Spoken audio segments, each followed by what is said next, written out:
Bainbridge Island, Washington. 5 honest truths about island life, each with a price tag attached. Picture a forested island in Puget Sound, a 35-minute ferry ride from downtown Seattle, yet a world away from the city. Bainbridge Island is the second largest city in Kitsap County, home to nearly 25,000 residents.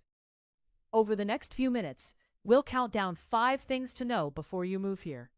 Its scenic island setting and ferry access. Its arts, parks, and pickleball routes. Its small but beloved food scene. How you actually get around.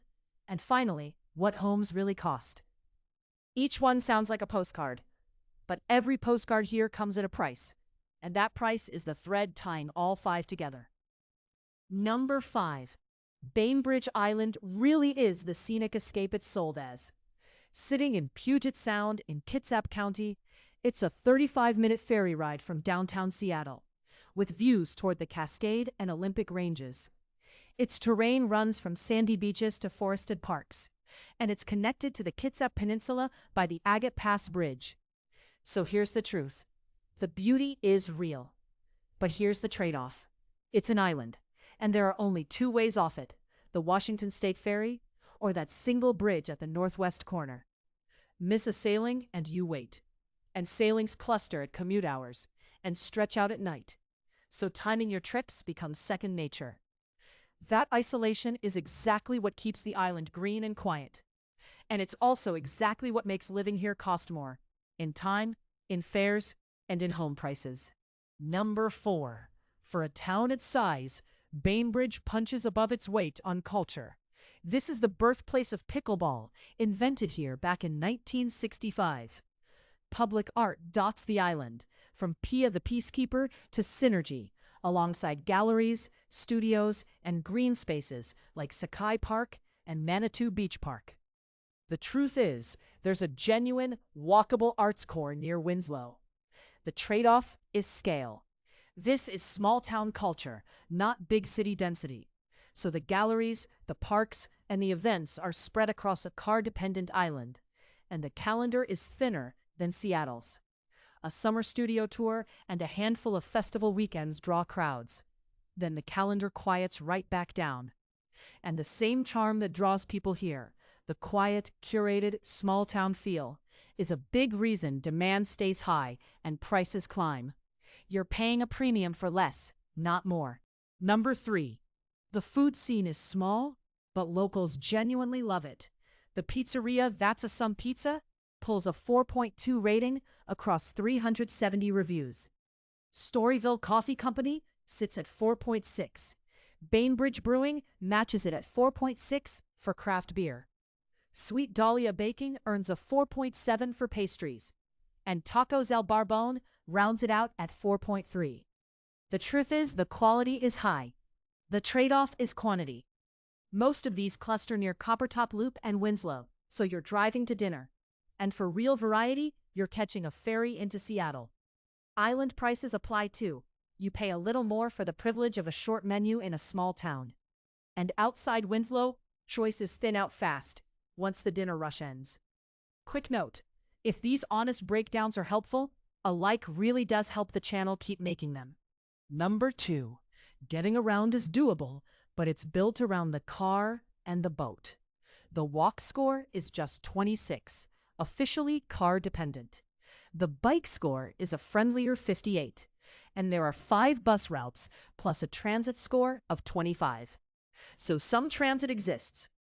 The ferry terminal at Winslow is the real hub, linking the island to Seattle and the wider Puget Sound region. The truth is, you can live here without driving everywhere. Barely. The trade-off is that most residents don't.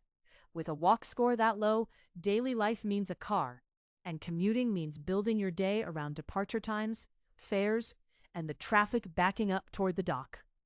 Plan on close to an hour door to desk on a good day, and longer when a sailing fills before you reach the dock. Convenience here is measured in schedules and dollars, not in steps out your front door. And number 1, the truth everything else has been pointing to. Bainbridge Island is expensive.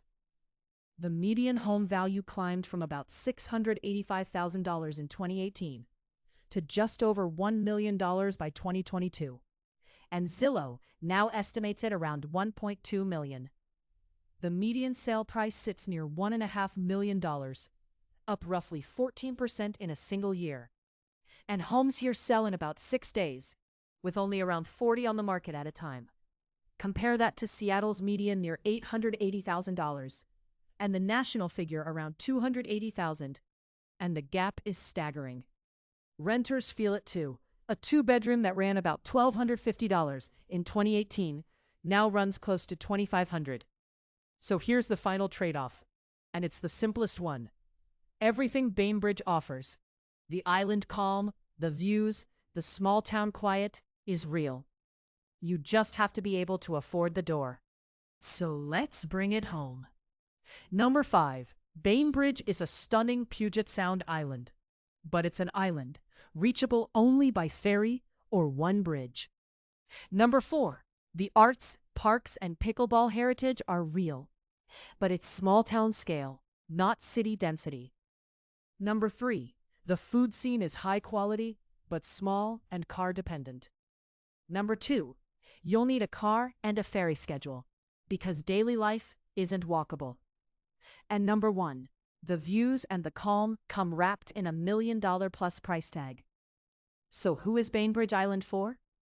If you can comfortably afford $1 million home, you value quiet and nature over nightlife, and you don't mind organizing your life around a ferry, you'll likely love it here.